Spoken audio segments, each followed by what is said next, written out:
Bonjour frères et sœurs et merci de votre fidélité. Dieu en appelle à notre foi. Il ne nous donnera aucune preuve, aucune certitude clé en main de son existence. Il se révèle de mille et une manières jusqu'à s'incarner en Jésus, et là aussi, il faudra la foi pour reconnaître qu'il est bien Dieu fait homme. C'est d'ailleurs ce qui alimente la conversation de l'évangile de ce jour. Les pharisiens exigent de Jésus un signe indiscutable qui prouverait qu'il est bien le Messie. Jésus n'entre pas dans cette logique. Devant Dieu, nous serons toujours libres de croire ou de ne pas croire. Et des signes existent, puisque Dieu ne cesse d'être agissant, il ne cesse d'aimer. Quel regard pourrait les saisir si ce n'est le regard de la foi?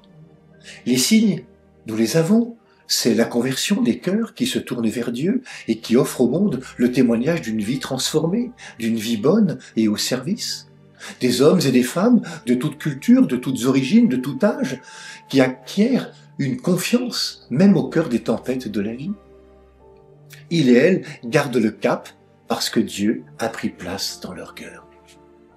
Voilà le signe.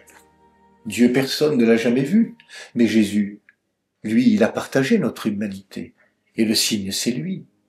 Saint Jean de la Croix l'a saisi dans sa foi, et il écrit: « Si je t'ai tout dit en ma parole qui est mon Fils, je n'en ai point d'autre que je te puisse maintenant répondre ou révéler qui soit davantage que cela. Si tu le regardes bien, tu y trouveras tout, parce qu'il est toute ma parole et toute ma réponse, toute ma vision et toute ma révélation. » Le signe que Dieu offre à l'humanité, c'est Jésus le ressuscité, une personne à rencontrer qui appelle une foi libre de notre part. Il est le chemin pour apprendre à découvrir le visage de Dieu. Les évangiles nous montrent que Jésus préfère convaincre, non pas à force de signes, d'arguments d'autorité, mais en touchant nos cœurs. Bonne journée à toutes et à tous, prenez bien soin de vous et des autres.